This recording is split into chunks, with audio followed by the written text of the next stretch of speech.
Welcome back to the Athletic Baseball Show for Thursday, August 10th. This is On Deck. I'm Stephen Nesbitt, and I'm joined by Levi Weaver, who just revealed pre-show he cuts his own hair. Levi, do you give yourself like different styles of cut, or do you ask yourself for different styles of cut and say, no, sorry, I Um, can't do that one? yeah, no, I do give myself different styles of cuts, but I try to give the same one every time. So it's just I was like, I'm not good at it. I'm just very well practiced and yeah, that's probably why I'm wearing a hat today. Today on the show, we are going to talk about the J-Rod show in Seattle. Is it too late for the Mariners to make one last stand? Is it? I don't know. We're going to talk about our top series for the weekend. We are going to make our arms race picks. Is it too late for Steven to make one last run at that race? And then also Steven's going to tell us about his favorite ASMR. Back to you, Steven. That's awful. That actually is great. I love it. That's fantastic. Thank you. Wow, I feel so much better about the Mariners' chances of making a stand than I do about myself in the arms race competition. But here we go. So this segment was launched by Julio Rodriguez on Tuesday night, going 2 for 4, but also robbing Fernando Tatis Jr. with this sleight of hand, fake out. Made a couple other great catches actually as well, because he's really good at defense. But if you haven't seen it, go look at it. He scales the center field wall. He catches the ball, but acts as if he didn't. Walks back toward the infield. Fernando Tatis circles the bases almost all the way to third base, and then J-Rod reveals, "Look what I have in my glove." This is not the first time I've seen this Magician. happen ever. Like we've It's seen good. this in Guys should minor keep doing leagues it. in college. It's great. I love it. But it's been a bad week for Fernando Tatis, like trying to feel respected by the rest of the league. First Joe Kelly, throws inside a couple of times, calls him some names as he walks off after the strikeout. And now Julio Rodriguez. Like, it's funny. It's like I don't know where the line is between disrespect. It's all funny. I don't care if it's disrespectful or not. It's funny. But like it's one thing to like come back and take a couple of dejected steps and then hold it up, but to let him get almost all the way to He third base, he at that point, you're letting him make a fool of himself he and then milked that hold it one. up. Yeah, he milked that one, and I don't think he necessarily would have done it if it was in San Diego, but being in Seattle, it led to a standing Oh yeah, ovation, and it was pretty funny. And J Rod, like, he understands what he's doing. He's having a pretty good laugh at himself afterward. But yeah, so let's use this opportunity to talk a little bit about where the Mariners are at. They've won 6 games in a row as of time of recording here on Wednesday afternoon, 61-52. They're 11 games back in their division because it's a juggernaut of a division, and only 2 games back though in the wild card. They are 2 games back of the Toronto Blue Jays. We'll talk about a little bit more later in the show here. But if you look at Julio, the rookie of the year last year, his numbers across the board are a little bit down from his rookie year as far as the slash line: 259, 323, 434, still good numbers, but the 756 OPS is not what we were seeing a year ago. Has 18 homers, 27 steals, so you're looking at maybe 23 homers and close to 40 steals this year. I mean, that's an awesome season. This is what this guy is primed to put up over the course of his career. It's going to be a special one. But if you want to allow me to, pick an arbitrary sample that proves a point and ignores a lot of other data, last 16 games, look at that. He's batting 343 with a 1.030 OPS, 5 homers, 11 extra base hits, 5 steals. So maybe things are getting right for Julio. He's a guy who I think is always going to have some strikeout and walk limitations. He's going to strike out a lot. He's not going to walk a whole lot, but everything else is pretty bonkers. He hammers the ball. His arm speed's crazy. His on the base paths, of course, his speed pays off. He's got a huge arm. He is. I was looking this up this morning, and he has for the season, he has more outs above average than any other outfielder. 2 outs better than any other outfielder. Fernando Tatis Jr. is one of those guys, and Luis Robert Jr. Is the other. And Statcast just rolled out a new, I guess, a new leaderboard, fielding run value, and Julio leads everybody among infielders and outfielders in the range factor. So they haven't said his arm is necessarily like a plus arm, but his ranges, and that's what we're seeing. He's making catches in the gap, making catches in front of him. He's a guy who can play deep if he wants to and make those catches in front of him. He's a guy who can play kind of shallow and make those scaling the wall catches. So he's a pretty special talent, and it's I think good to see him back looking like rookie year Julio. Yeah. So, all right, it's August 9th at time of recording, 10th at time of broadcast. We still have almost 2 months left in the season. Do the Mariners, you have to decide right now, do they make the playoffs? So you're They're like basically, the only real hot team in that wild card race, right? So, yeah. yeah, What that question basically boils down to is who do I like to make the playoffs if I can only pick one out of Toronto, Seattle, Yankees, Boston Angels, I guess, are theoretically in a conversation. If I had to pick, I'd say no. I think they're hot right now, and I think they have a lot of good things going for them. Their rotation is good. They're near the top of the league in ERA. At one point, they were at the top of the league in ERA from that rotation, third best in opponent batting average right now. They have a great rotation, and they're going to line up in this next series. We'll mention in a moment against the Orioles. Big series there. Luis Castillo, George Kirby, Bryce Miller against Kyle Gibson, Kyle Bradish, and Grayson Rodriguez. Actually, really compelling matchups there. I really like the rookies going head to head in Game 3. But the bullpen's been really good as well for Seattle. Andres Munoz, Matt Brash, Justin Topa, Gabe Spire. They're doing this without Paul Sewald, who they just traded. So they aren't a team that necessarily went all out and trying to get to the playoffs this year. And they're making a yeah. run to put themselves in the conversation. They could do it, but I'm saying no, because that means I'm saying I'd be saying no to Toronto. Uh, Probably just Toronto straight up. Is that I think they It finished really is probably the just first Toronto. team out. I think it's the first team out. If I had to bet, Uh, where are you going? I'm trying to decide. You know what? You said that they won't. I'll just take the opposite. But it's not just that I'm going to take the opposite because I'm being confrontational or an opposite mist. I don't. If it were me alone, I would probably say I don't think so. They finish a game or two out. But if we were assigned these and like it's a a betting pool and everybody gets handed a piece of paper and you put in your $10. Here's the team that you got. Sorry if it's not one that you like. I'd feel pretty good about getting Seattle. I'd be okay with that. There's did I hedge enough? No, I understand where you stand. It's difficult because you look at the teams ahead of them, and it's like it is the other wildcard teams: Tampa, Houston, Toronto. They're 7 games behind Tampa. I don't really see that happening. Right. Even with the Shane McClanahan injury, I don't see Tampa falling that hard. They went and got Aaron Savale, and for good reason. They understood they're going to have a good chance that they're going to have some additional injuries. But Houston, I don't see them falling. They just had a huge win Tuesday night, coming back against. Felix Bautista in the ninth inning, go ahead grand slam by Kyle Tucker, really incredible at bat. If you have not seen that video, Orioles just can't do anything right in the last couple of days with the Kevin Brown fiasco and Camden Yards lease still not being signed. Anyway, that was a fun game. But do I see Houston falling off? No. Tampa falling off? No. So really the question is Toronto. And Toronto has not been great. We'll get to them in just a minute in the series preview. But it's a lineup that it's I think still a special lineup when you look 1 through 9. They have some incredible hitting talent, and when you have the rotation going like they have, um, they're 6 deep right now with Hyunjin Ryu back. So we'll get. I don't want to spoil things. We'll get to them, but I just think Toronto's even better than what they've shown lately. They've been kind of treading water, and I think if I were to put them side by side, with Toronto having a 2-game lead down the stretch, my betting thought would be going on the Blue Jays side.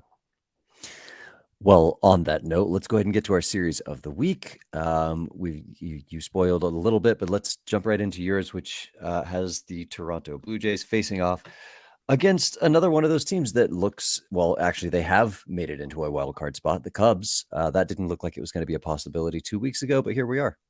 Yeah. This is a really interesting series. I think in Toronto, with the Cubs, who are it cooled off a tiny bit in the last couple of days, but 59 and 55, they've gotten over 500. They just stole the last playoff spot, the wild card spot from the Reds, and only team with a positive run differential in the NL Central, weird division. And it's a team that did not do a lot at the deadline, but what they did do has worked out really well. Going and get Jamer Candelario last 2 weeks. I'm a big last 2 week guy. I don't know if you heard Mhm. that. I've stolen that bit from you. Bellinger, Talkman, Candelario, all over a 1.1 OPS and batting over 400. They're doing everything. And a couple other guys with 800 plus OPS, which is great. Jan Gomes, Ian Happ, Patrick Wisdom. And this is a team where the starting rotation isn't necessarily as deep as you would like it to be. especially with Marcus Stroman on the injured list. But the bullpen lately has been great. Javier Assad, Julian Merriweather, Mark Leiter, Michael Fulmer, Jose Cuas, all under 2 ERAs in the last couple of weeks. And on the other side of this one, Toronto is 64-51. Like I said, kind of treading water, 7 games back at the lead, but 2 up on the Mariners for that last wild card spot.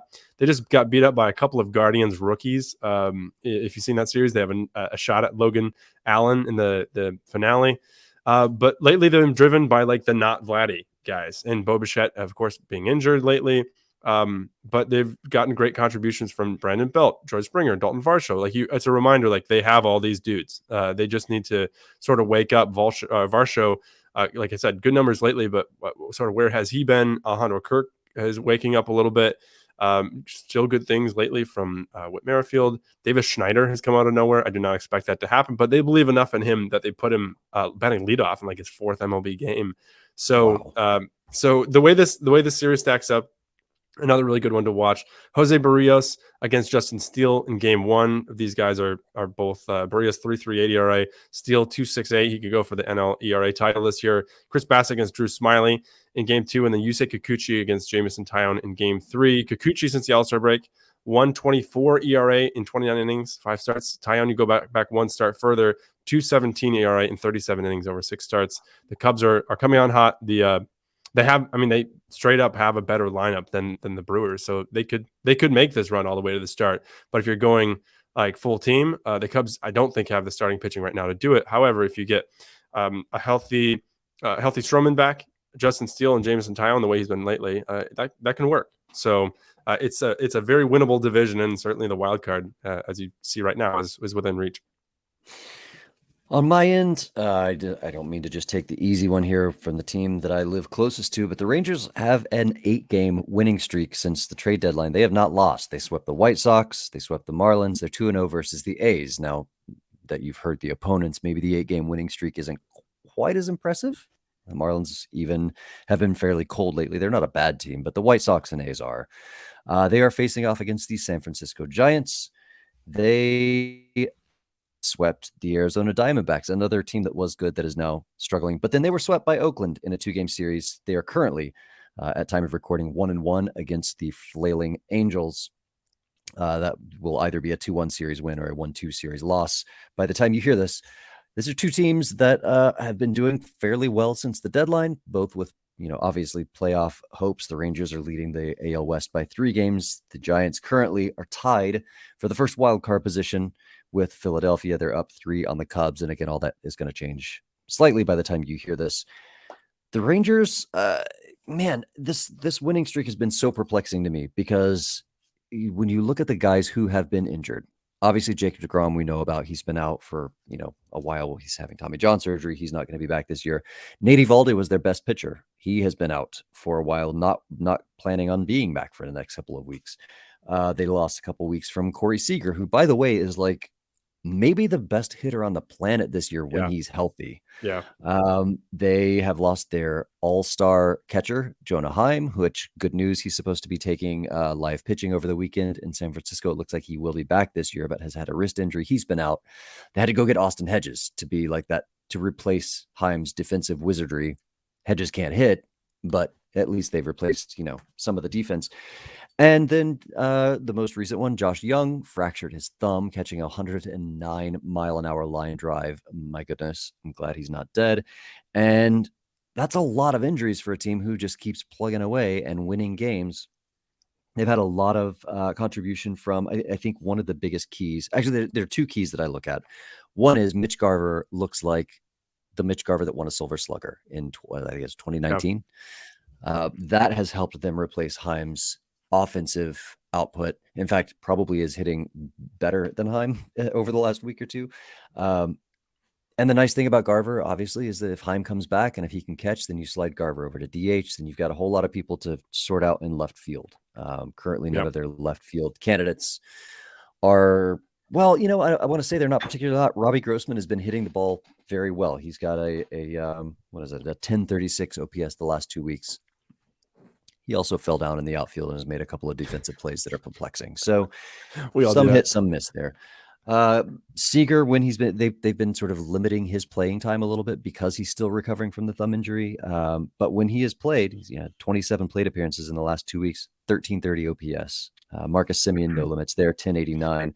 Adolis Garcia, 1086, and the aforementioned Robbie Grossman, 1036. Mitch Garver's OPS the last 2 weeks, 997. That is a very hot lineup.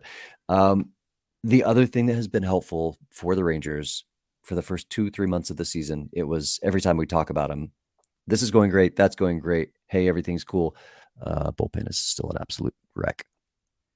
Not anymore.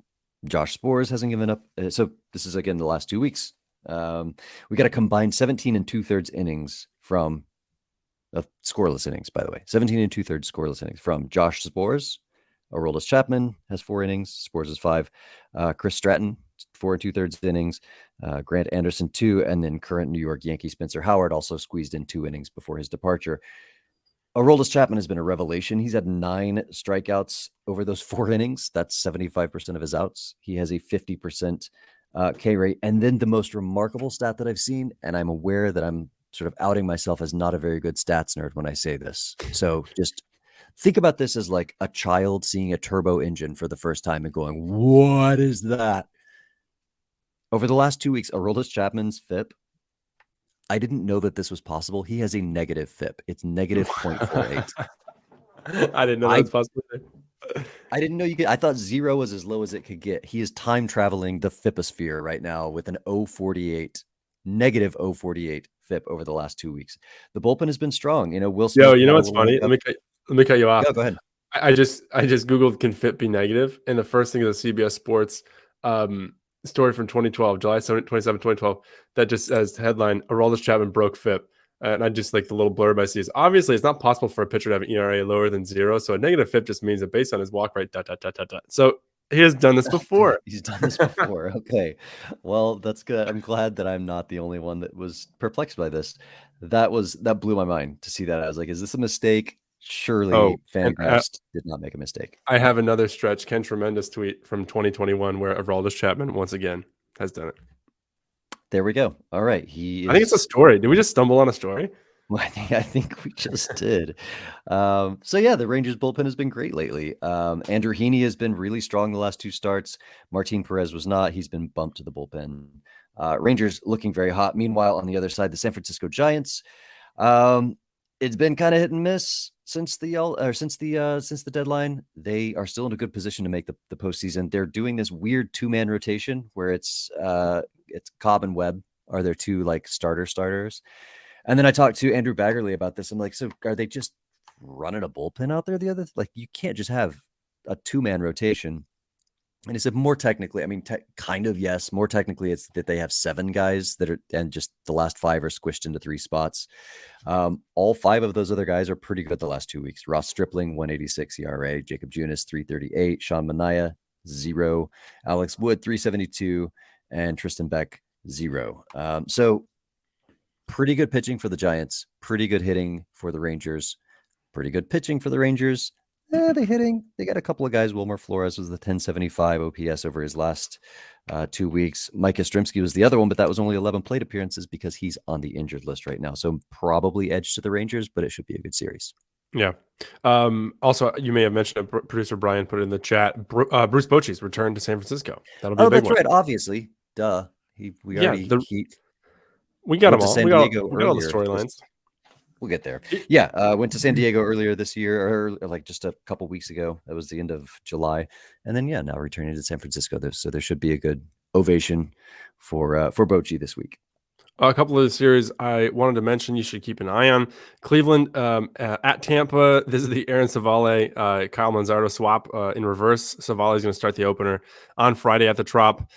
Angels, Houston. I cut myself off from picking Angels series because we just need to let things play out. Listen, this team has fallen way back, and I can't keep picking them every single episode here. The fans are getting restless. And then Padres, Diamondbacks was the other one I had circled. This could be when the Padres pass these sort of slumping D-backs in the standings. The D-backs have gone all the way back to 500, so those are some things to watch. All right, Levi, you know what time it is. Time for the On Deck Arcade. This is the day we make our arms race picks. One starting pitcher for each of us to go this weekend. We put their game score 2.0s up against each other. After a 3-game winning streak, I've now lost 2 in a row. It's 10-3 in your favor on the season. I haven't done the math. We're getting pretty close to the elimination point, but we're going to forge forward anyway. If you haven't followed, we can only pick one team one time. So we are crossing teams off the list as we pick every week.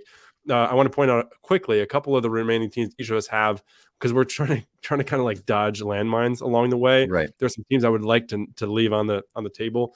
So teams I haven't picked yet: Atlanta, Chicago Cubs, the Dodgers, the Marlins, the Yankees, Texas, Toronto are the ones I kind of have circled. There's some good options there. You still have all those teams left? Yeah, and you have good ones too. You have the Cubs, Angels, Shohei, Dodgers, Brewers, a bunch of good options. Don't spoil it. Phillies, Padres, Giants. So I think there are some good ones on the table. I'm gonna let you go first because I think you're not gonna pick who I'm about to pick. Okay, yeah. So I am gonna go Brewers. Gonna take them off the table. We got Corbin Burns versus the Chicago White Sox. Lock it in. I had two picks just in case you went first and picked him. Now I'm curious to see if you picked the guy that I was gonna go with. I don't think so. I feel like I'm going a little bit off the board. I'm keeping my all the ones I mentioned. I'm keeping at my disposal for future weeks when I'm like facing elimination. I'm going with the Boston Red Sox. I'm going with Brian Bayo. He has been great. All right. He's facing the Tigers. I believe it's at Fenway on Saturday. So I'm going to go with Brian Bayo. Really, we're pretty obviously, other than picking for the bit last week with Verlander, Scherzer, the second week in a row. We're really just picking the worst opponents, and Tigers and the White Sox are pretty right for the picking. Yeah, I almost went with Andrew Abbott against the Pirates. Nice. But for me, the divisional familiarity, I thought that Burns probably had a better shot of rocking the White Sox since they don't see each other that often. Not a bad pick with the Reds either, because it would have been away from Cincinnati. I'm just so spooked about picking those guys at home. So anyway, that's going to be it for the weekend. Please, if you have any questions about the teams we haven't picked yet, just tweet at me. I'll send them to you. We'll just figure this out. We can all do this together. Thank you for listening. Thanks to producer Brian for handling the ones and twos. You can find all our work all week long at theathletic.com. Subscribe to The Athletic for $2 per month for the first year at theathletic.com/baseball show. Sign up for the Wind Up, the Athletics Daily Baseball Newsletter with Levi and Ken Rosenthal for absolutely free. Coming up next in your feed, the 3-0 Show. Britt Giroli, Eno Saris, DVR. You're going to love it. Give us a follow on Twitter. Levi is at 32ephus, and I'm at Stephen J. Nesbitt. The two of us will be back on Monday with more of What's on Deck. More of What's on Deck.